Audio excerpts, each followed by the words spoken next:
Yeah. Hi, Linda. Hi. Yeah, so glad that you could come over today and share with the friends a little bit about the project. Mm-hmm.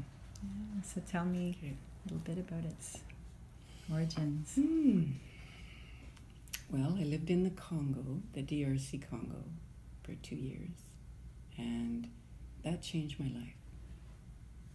I was traveling, I was working with community development, with children and women, way out in rural areas, where oftentimes it was a footpath, we would be walking on for 22 days. And people hadn't even seen, people from another place or another color. So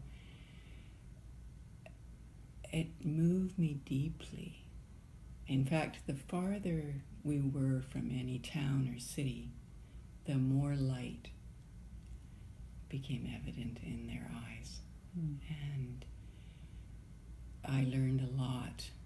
And I learned a lot about how the indigenous peoples, because the Congo is also the home of the pygmies, so the forest people, how they live at one with this beautiful planet that we're part of here. One with nature and with each other. That conflict is resolved through humor and being very vulnerable with your feelings and open.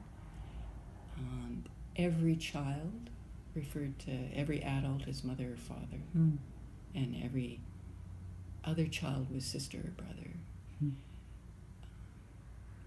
So when I heard what was happening in recent years, because this was in the 80s that I was there before the Rwandan genocide, I wept. How could so much devastation be happening? And I wanted to help in some way. And I'm an artist and a photographer as well as an educator, so I brought out the portraits of these incredible people and started fundraising. And then I realized, okay, there's money. Is there anything else that could be of service? And at that time, it was just SOS Children's Village on the ground there they were able to bring in the children and keep them safe.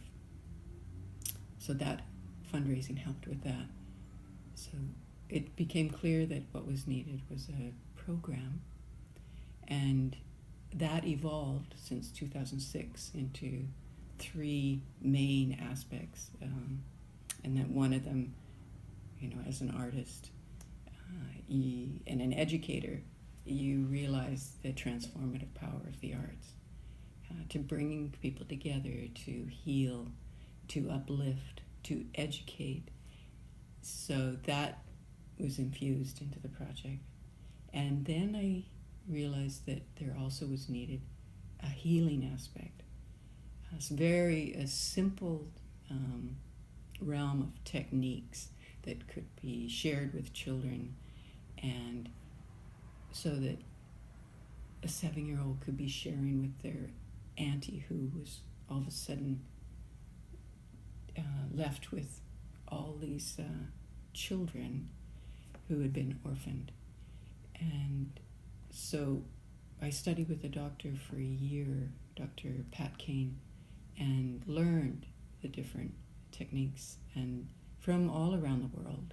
For example, certain ones is specific for trauma, whether it's acupressure, Tai Chi, Indonesian finger holds, etc. And then when I was on the ground there, what became evident, my goodness, these people, there's starvation. 5.6 million people in the Congo died, mostly women and children, and half of those were children under 5.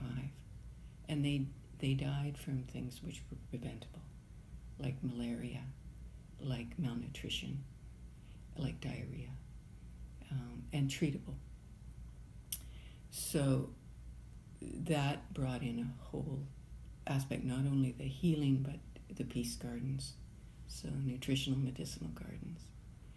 And so this project was seems to have been guided and is now flourishing, not only in the Congo, but around the world in different places. For example, Guatemala and India and countries in Central Africa as well. So Kenya right now is going through a drought. And so we've been working with different schools and rescue centers and villages and developing those gardens. So the children are coming and they're learning how to grow and share and work as a team. And also in that, knowing that they're part of a greater team of peace gardeners around the world and that everything is interconnected. So it's been a very exciting journey, and we're looking forward to sharing a peace garden honoring dear Bill Skuse, who I had the great opportunity to work with and to know and to love, as well as his beautiful wife, Huri, and Anissa, and Andrew, and Adi. And we've been sharing this project, and I am so grateful. So there are a number of high needs right now in the Congo, and there are friends on the ground who are ready to take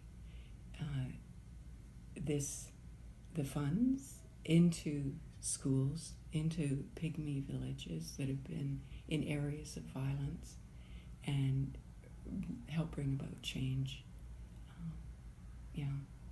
And as well as in Kenya, in the coast of Kenya, there's a whole, it's a demonstration farm, but specializing in working with the children and schools as well. So we're closely involved with them, and we look forward to activating and developing that peace garden, honoring Bill. So you're going to get to see a little film, and I look forward to you seeing that. And if there's any questions, I'm available. You can ask those questions, and Anissa will get those answers back to you as soon as possible.